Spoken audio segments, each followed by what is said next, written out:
Kia ora everyone, thank you very much for joining. I'll just get Dallas to open us. Kia ora everybody.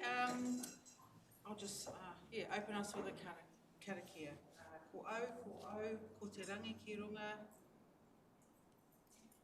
ko te papa ki raro, kia tau ai ngā wai, kia tau ai ngā maunga. Kia ora. I'll hand over to you, Kate. Thank you. Kia ora everyone, welcome to It Starts Before the Shake. So this is hosted by Tairāwhiti Civil Defence Emergency Management and proudly brought to you by the Natural Hazards Commission. So if you do want to take some information about the Natural Hazards Commission, there's just a flyer at the back of the room there for around how you can protect and secure your home as well. So before we get started, it's pretty important that we go through our safety and housekeeping. So if we have an earthquake, we are going to drop, cover and hold, okay? And there's a whole range of different ways that we can do it. So we can do that if we are less able, we can do that in our chair by sitting there and covering and holding on, a wheelchair, or if you're home at bed, you can also do your drop, cover and hold there as well. Hello. Okay. We can also do our drop, cover and hold. So no matter where that situation, the right action to take during that earthquake shaking is drop, cover and hold. But we don't always do that. Okay, but I want to share why it's really important that we do drop, cover and hold as soon as we feel that earthquake shaking. So when an earthquake occurs, what we feel is that movement of the seismic waves through the Earth's surface. So as it comes to us, it means it could start off as light shaking and then become more severe shaking as well. So we want to be in that drop, cover and hold position before we get to strong or severe shaking. So this is an image of the 2016 magnitude 7.8 Kaikoura earthquake as it was felt in Wellington. And then what we can see is that we went from a period of moderate shaking to strong, and in some cases some severe shaking as well. So these images you will have seen if you've filled out a GeoNet felt report beforehand to report on the intensity of the shaking. But we also know that some people were injured during the Kaikoura earthquake.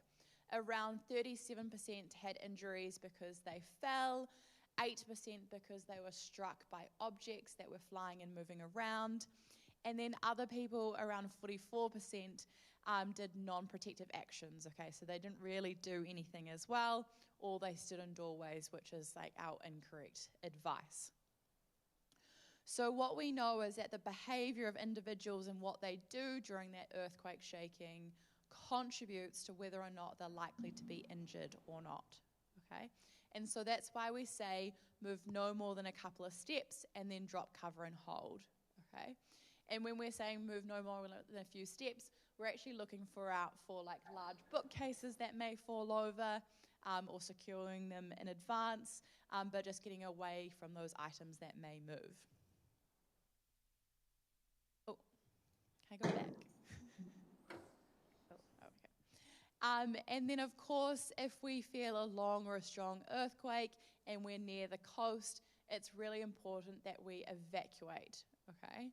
And when we talk about long, it's longer than a minute, or strong, so it's difficult to stand up in. So it's one or the other, or it could be both of them together, okay? So that is the start of our health and safety briefing, and you've got a bit of science in there already. But anyway, and so if we are evacuating, we're going to follow the Tairāwhiti Civil Defence Emergency Management team out to the safety route along that way. Okay, so now that we've kind of got that all over, my name is Kate. I am originally from the volcanoes of Auckland, and then have moved down to the floodplains of Hawke's Bay, where I now live. As well, we've got a few faults in there as well. And so for the last decade, I've been working with scientists and researchers to understand more about the Hikurangi subduction zone and share and learn what we can do to plan and prepare for our risk. And so I'm really passionate about seeing how we can make ourselves a little bit safer and a little bit more comfortable in these scenarios that we know will happen, as well as how we can look after each other in these events. So I'm also an artist. This is my drawing. I'm not actually an artist. But this is my depiction of what it can sometimes feel like an emergency or a disaster, okay? And there's things that we can do so it doesn't actually feel like this little bit of chaos. And this is also my depiction of what it can feel like an emergency or a disaster, okay? We're still going to have some ups and some downs because an emergency or disaster is never kind of straightforward. But if we have a plan in place and take different actions, it can be a whole lot of a smoother journey because we know what to expect and we know what may come. So hopefully from today you'll learn a few things that you can do to kind of turn that chaos into a bit more of a wiggly line. And I just wanted to start by saying a big thank you to all of you for coming along, for kind of being leaders in your community to come and learn about this information. One of my favorite stories to tell is a story of Tilly. So who remembers the Boxing Day Bali Indonesian tsunami in 2004? Yeah, there were some pretty horrific images that we saw, or videos coming out after that event. But there's this incredible story of a girl called Tilly. So Tilly was on holiday from the UK, and where she'd actually been learning in the couple of weeks beforehand about the natural warning signs of a tsunami. So Tilly had learnt that if you see the water recede, or you hear some loud rumbling sounds like a train, or if you feel a long or strong earthquake, then those are the natural warning signs of a tsunami. So when Tilly was on the beach with her family and she saw this water recede, she said, "Dad, I think it's a tsunami coming. We have to evacuate from the beach." And her father and a security guard evacuated everyone from that beach, saving hundreds of lives, okay? And so I kind of like to think of you guys as Tillys as well.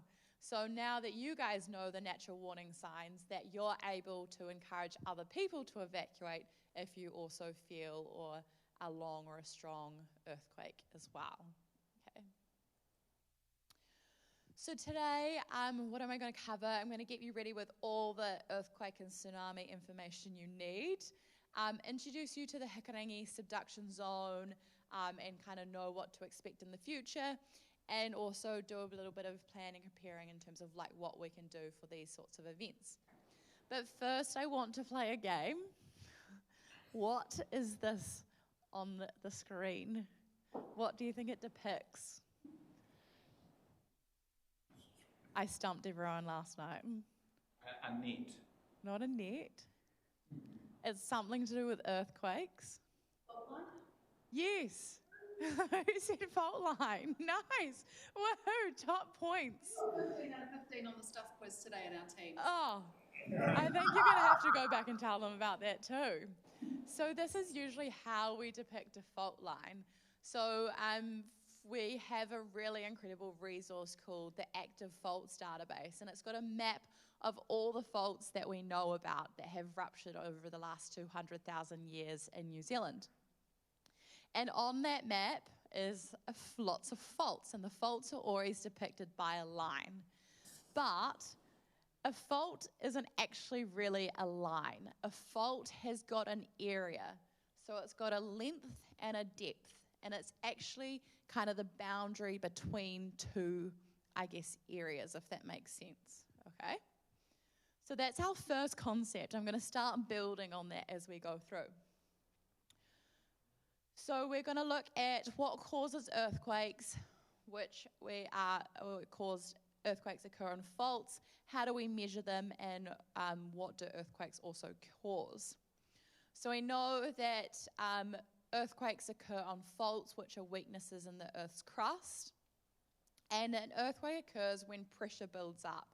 And the earthquake, when the pressure is released, we feel that pressure as earthquake shaking.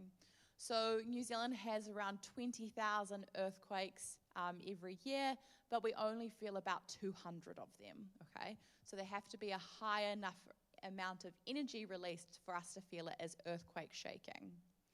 So we measure earthquakes in two ways. One way is measured by scientists and is what we call the magnitude. And this is a measure of the amount of energy that is released by an earthquake. And so the magnitude is determined by that fault size, so the area of that fault that is ruptured. The slip, so that's the distance that the fault moves. So sometimes we can have upwards or downwards movement of fault. The type of rock where that fault is kind of located, as well as also how many faults rupture, which is a relatively new learning from the Kaikoura 2016 earthquake. We realized that multiple faults could actually rupture at the same time. So when we talk about a magnitude is always a number.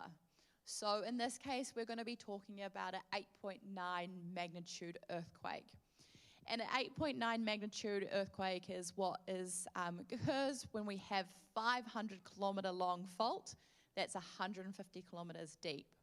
And so this is the scenario that we're looking at today, and this is the Hikurangi subduction zone. So we're looking at a scenario that's 500 kilometres long and 150 kilometres deep in terms of that area of where that fault is rupturing. And what that creates is a magnitude 8.9 earthquake. So if we have an 8.9 magnitude earthquake, are we going to feel that the same way across the country? You're on a roll. Sorry. Look at you. At the back of the room. No. Okay, so that's our second measure of an earthquake, is our intensity. So the intensity of the earthquake is determined by where the earthquake occurs, how the fault ruptures, so the direction it ruptures in also determines like how strong you're going to feel it in one direction than the other. The type of rock also beneath our feet, and also if we're in a building, also the type of building that we're in terms of how we're going to feel that earthquake shaking. So if we have our fault area, our magnitude is 8.9, we are going to experience probably likely minutes of shaking. And we're going to experience minutes of moderate to strong to severe to extreme shaking. Because as we learned from that first slide, we're not going to feel that same intensity the entire time, because those earthquake waves, those seismic waves are going to travel differently through the earth, so we're going to feel it quite differently as it progresses. But we're still going to likely have stronger shaking. Yes? I was a little bit late. I think you were just talking about that when I came in, sorry. But in an 8.9, would it start slowly and then build up and then slow down again? Or? It really depends.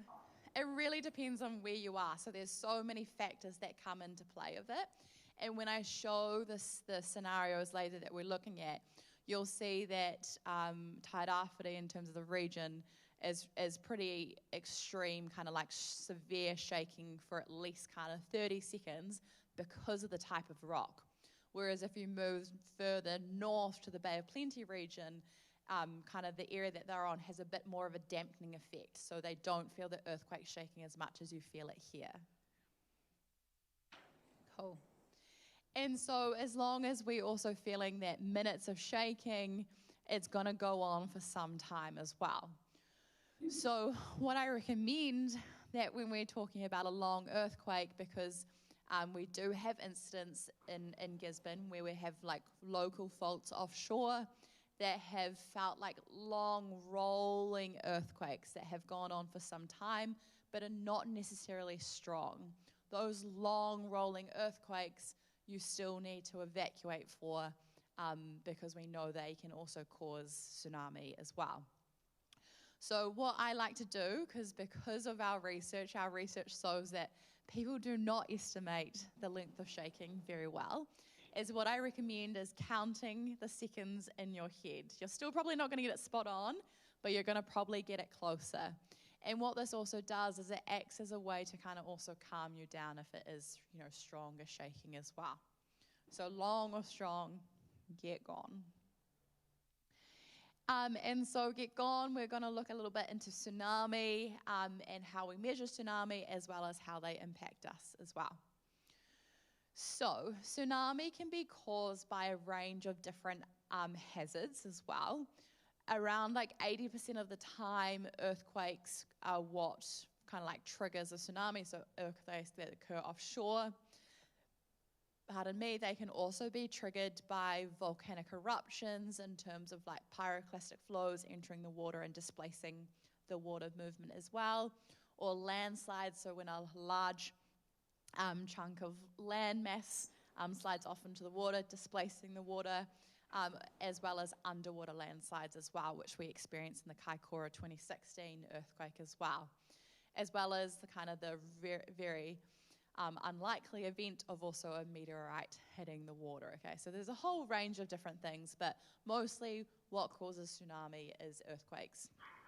And then the tsunami, of course, there's a range of sizes of events that cause an event in terms of that level of inundation as well.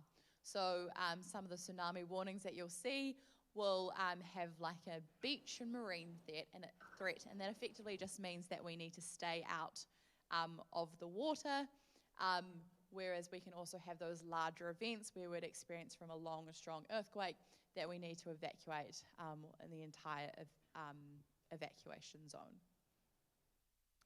So I just wanted to include this because I think this is a pretty cool fun fact. So off the coast, up near kind of Ruatoria, is kind of one of the world's largest underwater landslides. So you can kind of see it mapped from the seafloor area here.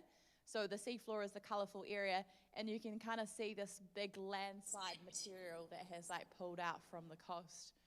So pretty incredible to be able to see, and you can see it's kind of been mapped off a little bit more here as well, in terms of landslide potential. So you do have the potential to have landslides off this coastal area as well. So I've been very privileged to be working on a project with scientists from GNS and Massey and University of Canterbury, and what we've been doing is modelling evacuations for different locations around New Zealand. And one of the case studies was Gisborne City. And so we looked at the estimated population in the evacuation zone, and it's around 20,000 people during the daytime and around 16,000 people at the nighttime using, I think it's the 2018 census data, which is a large number of people, right? When you think about the population of Gisborne, so it's pretty high density. And for that project, looking at the modelling, we were kind of targeting the evacuation time for people to be outside the evacuation zone within a 30-minute time period, with that kind of first set of waves arriving within a 30-minute period into kind of that Poverty Bay area. So unfortunately, the results aren't pretty results at all, because what they showed us is that potentially not everyone's going to be able to evacuate out of this area in time. So you can see this 30-minute line mark that goes up here, and we've modeled it for daytime and nighttime, as one has done a kind of like an optimistic scenario there in terms of people evacuating really quickly. So we've also modeled it that it takes people kind of anywhere between 0 to 10 minutes to before they decide to evacuate, which is kind of based on the real survey data that we have said, is that people do kind of tend to say that they'll do a couple of things before they do evacuate, whereas we know by looking at the modelling, when you evacuate immediately, we get higher numbers of people getting to safety. So during the daytime, we know we've got higher population density. We also, in Gisborne City, experience long walking distances to safety. We also see congestion as well along the routes. And then we also have bottlenecks at the bridges as well as kind of the issue around bridge stability, and whether they'll withstand the earthquake shaking as well, okay? So we know there's quite a few challenges that we need to also think about, as well as our other secondary hazards. So we also may expect like liquefaction in these areas, as well as kind of like downed power poles and lines and such that we'll be navigating during those evacuations. Which made us lead us to looking at vertical evacuation structures. So these are another option that we can look at when we have a population that we think won't get to safety in time. So when we put into our models a couple of different vertical evacuation structures, it significantly increased the number of people that got to safety within that 30-minute time period. So we know that it has the potential to save more people's lives. It's particularly helpful during the nighttime scenario because we know there's heaps of people in the residential areas where those are placed. But we also know that it really requires a couple of different things, and it really requires a good level of planning in terms of enacting those vertical evacuation structures, trust in the science and in the building in terms of that kind of like public confidence as well in doing that. So there are a couple of challenges that also do go with a vertical evacuation structure. So it's kind of not like the golden solution. There's still some things that you kind of need to walk through when you're looking at vertical evacuation. So from the research, we found that only 26 to 50% of people are likely to use a vertical evacuation structure. It does increase when there's like food or water or medical supplies there because people know that they have access to items. But there's also some things that needs to kind of be discussed as a community in terms of who has priority access, because you don't want like thousands of people going there because then you don't have enough space for them. And there's a whole range of other issues around that. And so it's really around, how you have those conversations as a community. Is it limited to schools or those with mobility issues that you know are going to have trouble getting to safety as well? And so part of this process is in making sure that, the public have an understanding of how and when to use the vertical evacuation structures, and you also practice using them as drills as well. So I've been lucky enough to do some work in Washington State over in the US, which has quite a similar tsunami risk to us here in New Zealand as well. And one of the communities they have is like right on a peninsula. So they knew that they weren't really going to be able to get to safety in time. And so what that school has done, Acosta School, they have within their new school hall, they've built a vertical evacuation structure. So everyone in that community, which is like 1,000-strong community, can evacuate to safety on the top of the school hall. They also hold water and food supplies there, and their down pipes can turn into toilets as well. Okay, so it's a really well thought out process, and that community, paid for the contribution for that vertical evacuation structure. So really successful. They've also been well used in Japan. So this is some examples from the 2011 tsunami. So this structure here, there were originally some concerns that it wasn't going to be like high enough, but this roof saved around 44 people.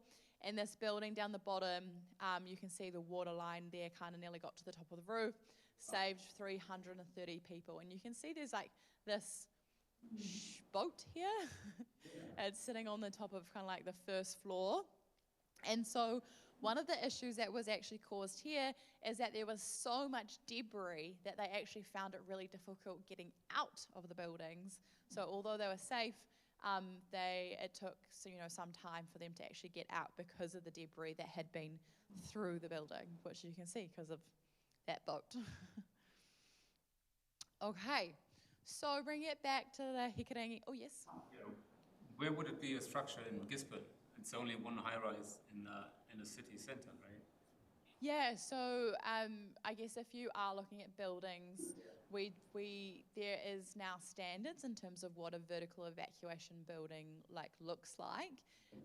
It's probably easier to build a new building rather than retrofit a building. But if you are struggling in terms of getting to safety in time, what they recommend is a concrete-based building rather than a timber building, because they seem to withstand like a little bit more rigid, and at least going to like the 3rd story plus. In Wellington, I believe they're recommending 5 stories plus. So it's like not your best option, but if it's your only option, it's an option, if that makes sense. Okay.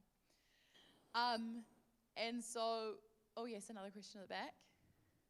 Yeah, I do. We know that our bridges are bottlenecks. Are there bridges that we could build nowadays, like footbridges for Gisborne, that would help people to get out of the city? And sorry, I don't really have any. Sorry, the question was around the bridges and bridges out of Gisborne, and can we create them so that they're stronger to withstand the earthquake shaking? Sorry, I don't have an earthquake engineering background to really answer that question for you. What we do tend to find with bridges, though, is that they engineered to withstand like a set magnitude of earthquake event in terms of like the level of shaking. But what we do find is the abutment, so how they connect to the road on either side, that's usually where we see the damage. So there's been actually quite a lot of work after the Christchurch earthquake in terms of how those bridges kind of like move with the earthquake shaking. So I think there have been a number of advances in that area, but I can't give you specifics, I'm sorry. But definitely something to look at. Yeah. So our best option in Gisborne would be these buildings, or making new buildings for the townsfolk. That is definitely an option to look at, is vertical evacuation, yes. Okay, so getting to the Hikurangi subduction zone. So, the Hikurangi subduction zone, as we learned earlier, is an area, okay? And it's the area between the 2 tectonic plates, the Pacific plate and the Australian plate. And it's where one is subducting underneath the other, but it's this area between the 2 of them. And it has, we know the Hikurangi subduction zone has been active in the past. There's been kind of around 10 large earthquakes over the last 7,000 years. And there's about a 1 in 4 chance of a large Hikurangi subduction earthquake occurring in the next 50 years. So subduction zones are effectively very large faults, okay? And they are responsible for producing the largest earthquakes and tsunami in the world, such as the Japan 2011 earthquake. So what we saw there has the potential to also occur here off our coast as well. There's quite a lot of similarities. I can't find my words today. So the Prime Minister at the time called it the starkest crisis Japan has faced in a generation. And I would probably even say like multiple generations even with that kind of level of event. And there were just, 95% of people evacuated to safety in time, but there are obviously the few that were unable to get to safety in time. And the effects of that earthquake were ongoing for kind of decades after that event as well. So we've got these evidence of these 10 large earthquakes for the last 7,000 years. And the most recent earthquake was a southern rupture, so down off the coast of like Wellington around 500 years ago. So this is an example, I didn't update the slide, of 4 earthquakes that we think have occurred in the last 2,000 years. So these are based off, looking at earthquake records by like dating shells at different locations and beaches along the coast, and then seeing where those dates align. So you can see these red blobs are kind of the areas where they think that these earthquakes have occurred. So you can see the middle 2 are more like full subduction zone ruptures, rupturing that kind of 500 kilometers of line. And then you can kind of see some smaller earthquakes that were kind of just off the coast of like down there near Wellington as well. So we've got a 95% confidence interval that these kind of like earthquakes are occurring around every 500 years or so. So that's kind of a little bit about our like hazard risk, but around 77% of the population lives in the North Island, and 65% of New Zealanders live within 5 kilometres of the coast. So we've got a pretty highly exposed population to an event of this kind. We've also, we've got high coastal populations, and we also know that a large number of people tend to evacuate by car, which is going to cause congestion on the roads. And we have already seen that in previous like tsunami events where we have had evacuations. We also, as a nation, have lower preparedness levels for managing without power, water, and internet. Although I'm hearing so many good things about Tairāwhiti in terms of your levels of preparedness. And so we also don't have any kind of experience dealing with this catastrophic level of disasters. Like, it's a different scenario to what New Zealand has ever seen before, okay? A step up from kind of the Canterbury earthquakes or the Kaikoura earthquakes, given the kind of the size of the population and the area that it would likely to impact. So I've got kind of 3 different maps here. On the left is our National Seismic Hazard Model. So this combines all our earthquake sources in New Zealand, so all the different faults that could potentially rupture, and it shows the areas that are more highly likely to experience earthquake shaking, and the areas that are more likely, it kind of follows along the Alpine Fault, and then up along the east coast. So it's pretty much along that entire plate boundary is where we'd experience to see higher levels of earthquake risk, really, in terms of our shaking levels. Then in the middle is our 1 in 2,500 year tsunami wave height model in terms of likelihood. And in some areas we're kind of up the coast this way, we're getting up to kind of 10 meters in wave height. And then the map on the right is our map of our population density. Okay, so just giving you a bit of a picture in terms of our disaster risk exposure there. And so I've already started talking about a magnitude 8.9 earthquake and minutes of like strong to severe to extreme shaking. And so we don't know exactly how this event will occur, like where that fault will rupture or the direction it is. But what we use is we pull together all of our available science knowledge, research or like past knowledge from past events, and we start to build a scenario. And we find these scenarios really useful to understand, to kind of start planning and preparing for an event. So the scenario that I'm going to take you through today is a magnitude 8.9 earthquake. This was developed back in 2018, and we got about 30 to 40 scientists all in a room together, and we sat them down and we said, what do you think is a credible science scenario, a science for a rupture on the Hikurangi subduction zone? At the time, there was mentions of a 9, but like quite a lot of the people, scientists were like, oh, it's not really, likely. And so we ended up settling on an 8.9. Now there's work going on at a national level planning for a 9 scenario and also a mix of a 9.1. So it's quite a considerable increase when you jump from an 8.9 to a 9 to a 9.1. But so they are planning for a whole range of scenarios. But the one I'm going to take you through today is the 8.9 scenario, because that's the one that I know best. So, sorry, my arrows are around the wrong way. But what we did is we got GNS Science to model 3 different possible ruptures along the Hikurangi subduction zone, because the direction of the rupture and where it ruptures impacts the intensity of the shaking that we'd feel, okay? So this is the southern rupture scenario, so that you can see there's like an earthquake that occurs off kind of the coast of Wellington, and it travels northwards. And you can see in the scenario that Tairāwhiti is pretty much red, so we'd experience quite extreme shaking here from the scenario. And you also see that kind of up to Auckland experiences like relatively moderate shaking as well. Then if we look at a northern rupture scenario, so kind of starting off the coast up here, you can see that the energy is more concentrated down towards the south, and you get more intense shaking down towards the South Island. Still moderate shaking in Auckland, but you know that energy is transferred there.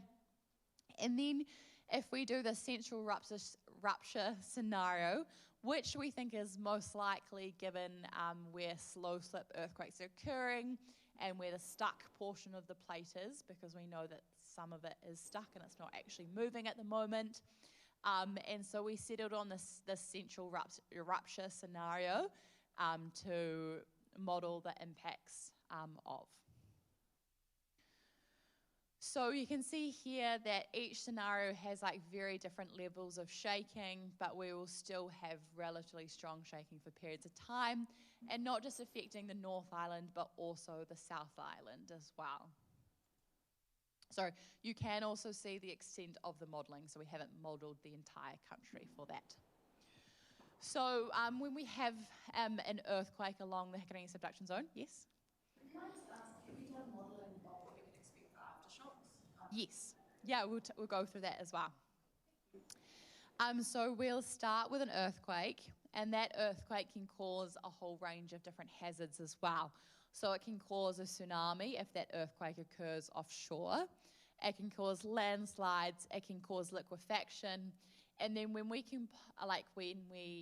have this, when we're exposed to our buildings and infrastructure, we know that we're going to see damage to buildings, damage to our roads, damage to our comms, damage to our water infrastructure if we're in town, damage to our electricity network, okay? So it's a pretty horrible picture we're starting to build, because that's like how we kind of live our life, is usually reliant on a lot of those things.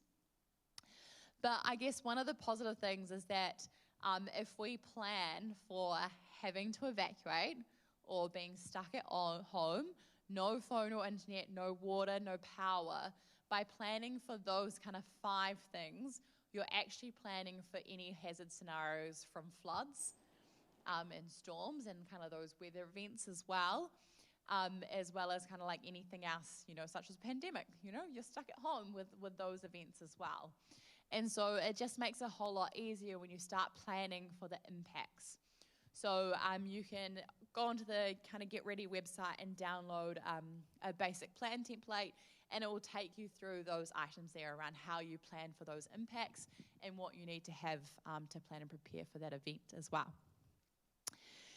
And then, unfortunately, the story doesn't end there, okay? We quite often talk about the big one, you know, the big one coming. But what we kind of forget to talk about is the fact that it doesn't really stop at that big one. The big one has aftershocks as well. And those aftershocks will go on for like at least a decade after that main event as well. And so with those aftershocks, if those aftershocks are also out at sea, we can also expect further tsunami as well. So it just means that our recovery is going to look a whole lot different with these aftershocks going on, because we're going to be experiencing this shaking for quite some time afterwards. Yes? Sorry, just going back to your last slide. Yeah. Depending on where the earthquake would be, south, middle, or up north with us, how much time would that give us to evacuate? Let's say if it's just out our coast, do we have 5 minutes? And if it's down Wellington, how much to? Yeah, so it depends on the range of scenarios as well. And also, so like just an example, in one of the scenarios in Hawke's Bay, for example, we expect the water to recede before it comes back in. So those sorts of changes, as well as like if the area like uplifts or subsides, will impact kind of how long it takes. So we only usually give like a range of like how long it will take in terms of the tsunami arrival. The thing is that when we feel that long, strong shaking, we will have no clue where that earthquake has started. And so what the important thing to focus on is evacuating immediately, getting as safety as quickly as you can, and every step counts. So I was describing to the principals and school teachers a little bit earlier that when the scientists are building the tsunami inundation maps, they actually model multiple different scenarios, And so some areas will only inundate, part of the evacuation zone, and like another tsunami will inundate another part of the evacuation zone based on like the direction of that it comes from. And so that's why it's so important that, like, although you may not be outside the evacuation zone, you still may be outside the inundation of that tsunami. So every step towards your evacuation safe location is a step towards, being a bit more safer. Okay, so these aftershocks as well, if we feel them as a long or strong earthquake, we also need to evacuate as well from that event. So as part of this work as well, we got scientists to give us an understanding of what that aftershock sequence may look like. And so what they ended up doing is they used the Japan Tohoku 2011 aftershock sequence, and they adapted it slightly, and they have adapted it for Hikurangi subduction zone, and this is the sequence that they've come up with. So the red dot is like the initial Japan 2011 tsunami, and it's kind of been superimposed on our Hikurangi subduction zone. And so you can see that's a large number of earthquakes that occur in kind of the 10 months after that initial event. So any dots that are kind of in the blue color are magnitude 6. There's a couple in green which are magnitude 7 and above. So we're also going to experience quite a number of earthquakes that are quite strong in kind of the months after that earthquake as well. And you can see that quite a number of them also occur at sea as well. So we can expect to be evacuating from the evacuation zones for those events as well. Yeah. So when we evacuate, and it might be a civil defence question, so we have the long and strong earthquake, we evacuate, and for many of us that's going up a hill to wait. How long do we wait? Yeah. When is it safe to, we might be able to see, which might make it more obvious, but like if it's at night time, yeah. So this is a great question we just had. How long should we wait for during our evacuation? So for this sort of event, we can expect waves like 12 hours after that main initial earthquake. With this, we're also going to expect large numbers of aftershocks. So I'd suggest that in this event, you're probably going to be evacuated for quite some time. In other scenarios, if you have a smaller event, such as, the Kermadec Trench earthquakes, you had the triplet of earthquakes, usually we'll say in an all clear will be given by civil defence and you can go back home. From the research, mostly people go back earlier than what's recommended. So, I can't actually remember what event it was, but that people went home before the all clear was given, and we experienced higher wave surges after a large amount of people had actually returned. So it's important to wait until the all clear is given, or you feel it's safe to do so. But just knowing that, when the scenario we are talking about, you are going to experience aftershocks and additional kind of tsunami impacts for quite some time afterwards. So, yeah. The first lot of waves may not be the biggest. Okay. So I guess where I wanted to go with this is that our first real priority in this kind of event is keeping people safe. And so we do that through the drop, cover and hold, long, strong, get gone. And then our second priority is keeping people comfortable. So that's making sure that we have food and water, and I guess shelter. So really those kind of basic needs. And this is where we'll really need to rely on each other to look after each other in an event like this, for sure. So what can we expect and what can we do? So I shared these pictures with you at the very start, and one was kind of chaos and one is less chaos. But of course, in any emergency or disaster situation, it usually does feel like chaos, even if you have done all the actions to plan and prepare. But it's going to be better than what it was, I guess. So even though it's going to feel like the left, it's actually probably the right if you've done like the actions that you need to do to to plan and prepare. And so I just wanted to share with you some of the research that this is actually in 2015, so 10 years oldish now. But what we found is that from a long or strong earthquake, so that's scenario 1 depicted by this blue line, most people said when they were surveyed that they would do a couple of things before they evacuated. So it would be like a delay of around 10 minutes. And so when we add that to our modelling, it really increases the number of fatalities in terms of people being able to get to safety. And so what we really want to do is encourage people to evacuate immediately, because we know that that does help to save lives as well.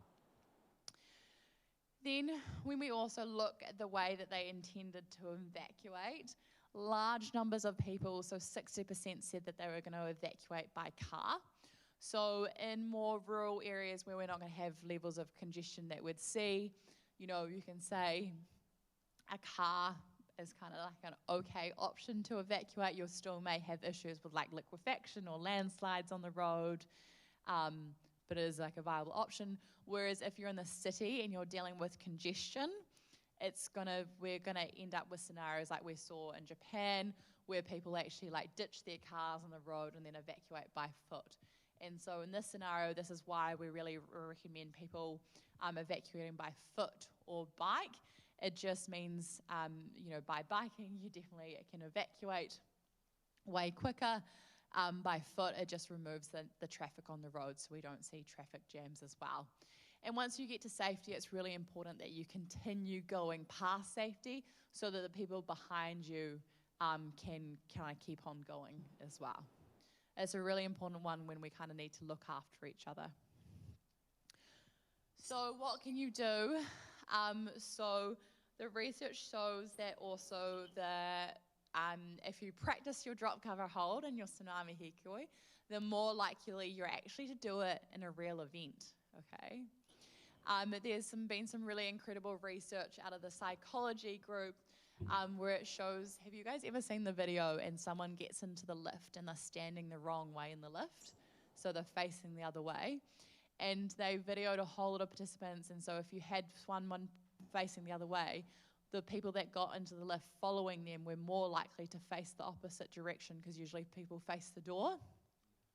It's the same thing with drop, cover, and hold. So if you drop, cover, and hold, I'm more likely to drop, cover, and hold, because it becomes a normal behavior. We're following the leadership of others. So really, we all need to be leaders to encourage other people to do the actions that we'd like to see. Really important if you go and talk to someone about something that you have learned this evening and share around your information, because everyone has a role to play in sharing and educating other people about it, as well as doing something to prepare. So whether that's putting together some items for a grab bag for your home or your car, or looking around your house this evening when you get home to see what bookcases that you may think may fall, and securing them to the wall. Or maybe downloading a plan from the internet and filling that out in terms of what you're going to do with no power or no water. And, practicing that plan around as where you're going for your meeting point, as well as also thinking about how you can help others as well. So this is what we saw was really important, as it really helps and supports your recovery when you're helping others during these types of events as well. So just some of the things that you can do as well. When we're also looking at plans, you need to have a plan for when you're at home, which is kind of a little bit easier, okay, because you've got a little bit more control over that, as well as if you're at school. So if you do have kids, please check in with their school in terms of what their school plan is, as well as the plan of what you should do if you're at work, or what the plan is when you're out and about. So thinking about all those different scenarios about the places that you go throughout the day. Okay, so we have some time for questions now.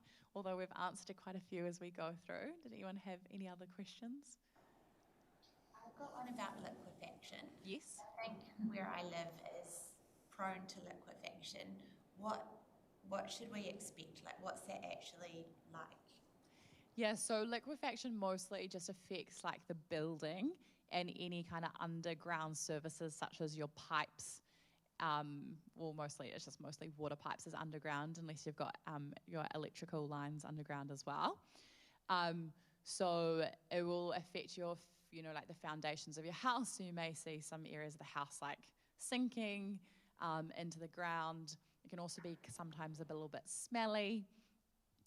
But there's not really much that you can do to limit it because it's going to occur in terms of the liquefaction shaking. And so could be thinking about having, if you're outside a tsunami evacuation zone, thinking about having a bucket for toilets because you won't have your wastewater. And yeah, just having a plan in place for that. Yes.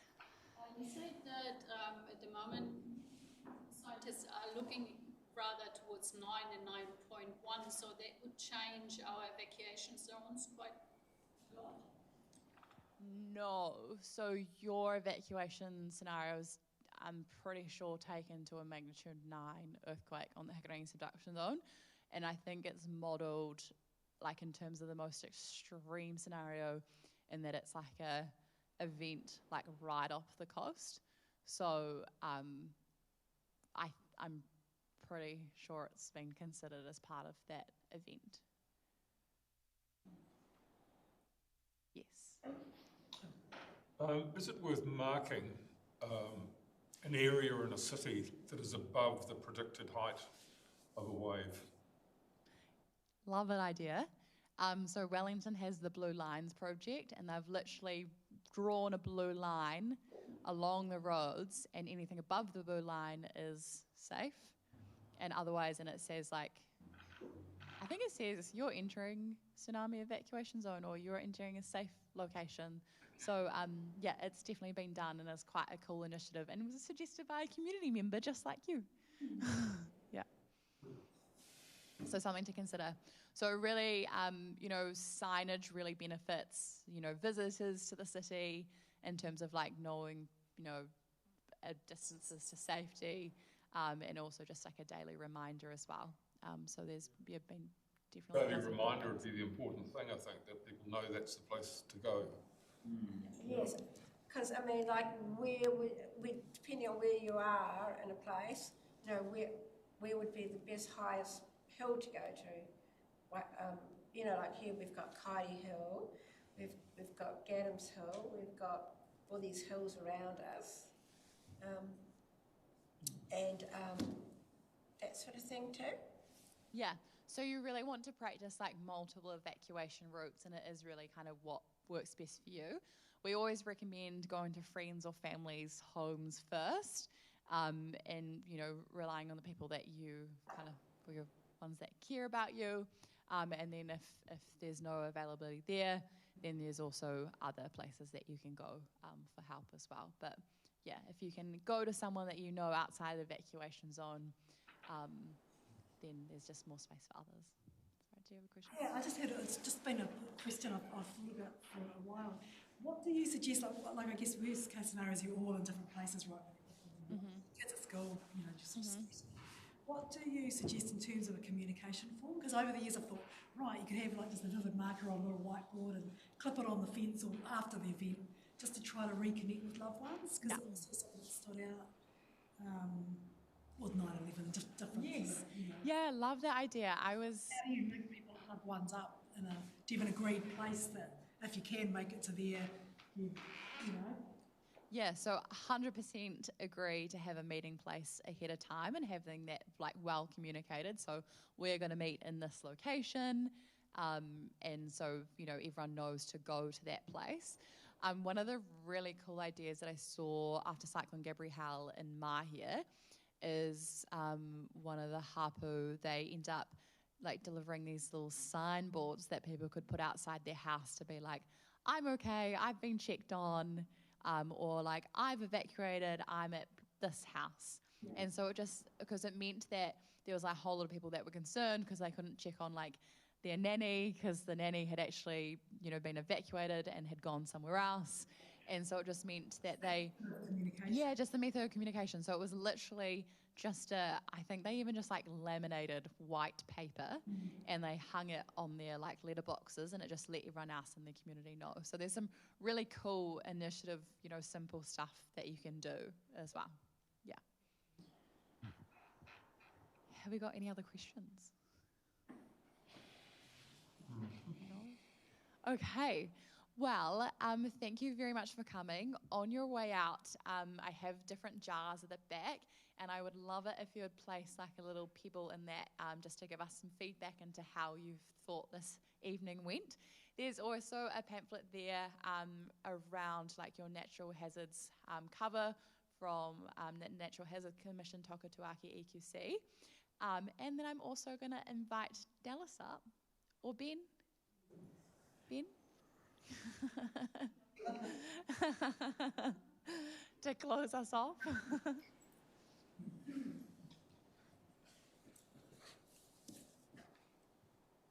Thanks, Kate. Kia ora everyone. I wasn't here for the start, but I'm Ben Green, the Group Manager and Group Controller for Emergency Management, and pleasure of hosting Kate tonight and you giving up your time to be here with us and the opportunity to have Kate here in region. And for the team, really, it's all part of what is an ongoing discussion around readiness and preparation.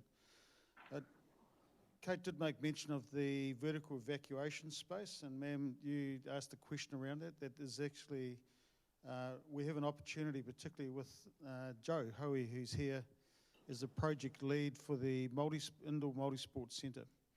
Now that, and Councillor, who was an advocate for that project, is being built next to the Kiwa Pool. So it's a $23 million project. What we've had the opportunity at least to introduce, now it's still got some hurdles to get through, really is the inclusion of a vertical evacuation space on using the roof.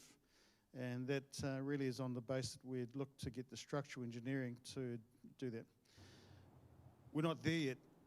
What it will require, really, because it will come down to the dollars and cents, is the advocacy by the community to firstly understand the kaupapa and why we're looking to push forward with that.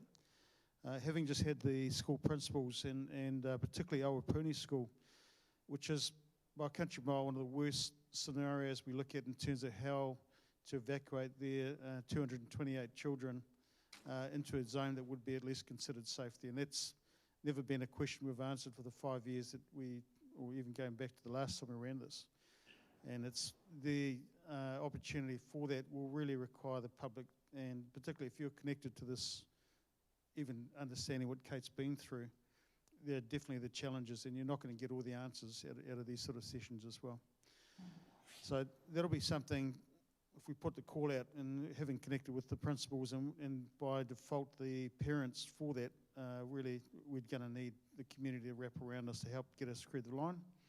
If we do achieve that, it will be a first for New Zealand to have a public structure specifically designed for that. And I'll just make mention, Joe, that really what you've taken to get us to that point with it.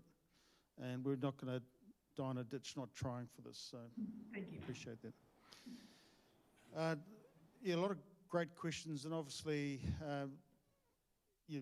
some of the questions around shaking, for example, you find the animation we have for the tsunami modelling on the civil defence page and the tsunami. The animations there provide a good graphic depiction of what Gisborne's been modelled on. We work on our public-facing aspect that your worst case is no more than 30 minutes, but you're going to expect something to be coming ashore within the Hikarangi subduction zone model that we promoted. But rest assured, we not just talk about the hazard and the impact. Mitigation for us really, and as a region, has been underway for 2 to 3 years around resourcing our communities, not only to be cut off, but really to be enabled to look after themselves. So some of their technology and their equipment out there is to the magnitude of about $4 million worth. And we're working on a city in terms of that layer now with the schools, Mangapapa, Central, Lytton, Ilminster and Te Whare forming strategic sites for us that really form the basis of accommodating displaced people coming out of the main zone there. The two sites that we do have at House of Breakthrough and Te Poho, the two current sites, they're going to be supplemented by another 3 because even then they'd be struggling to deal with the magnitude of that event then. Yeah, so any questions on it? Question about schools. So I'm just thinking about my kids' schools. I know Ilminster is not evacuating because they're evacuation centre, but just 200, 300 meters down the road is Giddenshill, and it would be just a little bit higher. So I wonder, why are they not? Just to be safe. So the model, much as Kate spoke to, I wouldn't say it's a margin error built into it, but the absolute that's been applied in terms of model, and even really testing the assumption for where that line is with Dr. Cave, who's our principal scientist here, it gives us the confidence that where the line is, really that we've got a degree of confidence that particularly for Ilminster, really where that is what would meet the criteria for us for that. I mean, the natural inclination will be for people wanting to keep going up. And, you know, the fact we had the school principals here with us this afternoon at 4 o'clock, if we go back to 2021, we ran exactly the same session, which is around the whole awareness and really what does preparedness and planning look like. What happened 5 days after that was the 5th of March tsunami sequences and the earthquakes. So that's the one we all felt at 2:30 in the morning, followed by the 2 subsequent earthquakes, and there were measured tsunami coming out of those that came from the Kermadec. On that day in the city was absolute pandemonium and chaos, and the whole national system and equally the regional model that we've had to work on certainly bears no resemblance of what happened then. But we're still, don't get me wrong, it's still going to be chaotic. It is a catastrophic scenario that we plan for, and that really is inherent to having chaos. There's a fair chunk of that happening there, and it's a bad day for New Zealand when that happens as well.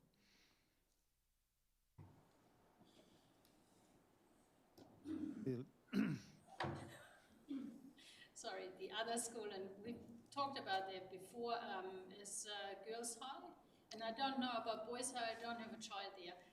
Yeah, so was it you who, did we talk on the phone about it? Yeah, so that the question I did take through with both Ian Petty and Murray Cave around that, and really the fact that it is in the zone, but really the distance being the 3 kilometres back from really where the, obviously the highest point, which is the landfall for that wave, does afford some degree of at least an option to be vertically evacuating onto that roof then. So it is an option. It's, you know, it is a relatively new site, and that probably works in the favour that the seismic model or specification that's been inherent to the design is better than having something that's timber framed but really got no structural strength to deal with it.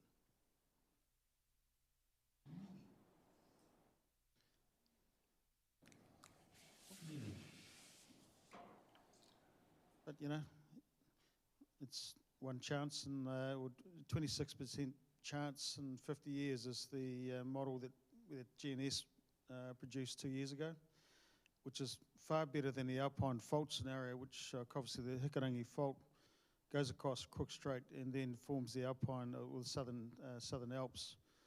That's a 75% chance of a rupture within the next 50 years. So put that in perspective, that more than likely will be something we may see in our lifetime. It's just we've got to keep alive to see it, so that's a good incentive. For here, if it's certainly not something we'll deal with in terms of Hikarangi, it certainly will be our next generation that will see, more than likely see something along that line there.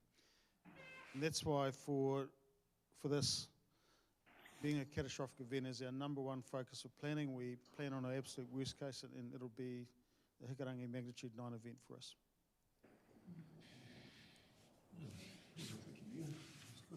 So we're going to put the call out, use your networks, and we're going to fire up everyone, and we're going to get around this project that Joe's leading.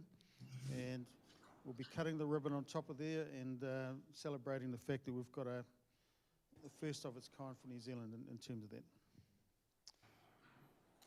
Cool. Yes. Yes. Building education and awareness is the start. Yeah. I'll just close with a karakia. I te atua, I mihi ane kia koe mo te whakakota i a mātou i tēnei rā. Ki te kaui i a mātou mahi me te whakatūtoki i a mātou whāinga, manaki katoa ki te rātou haringa ki te kāinga, amere.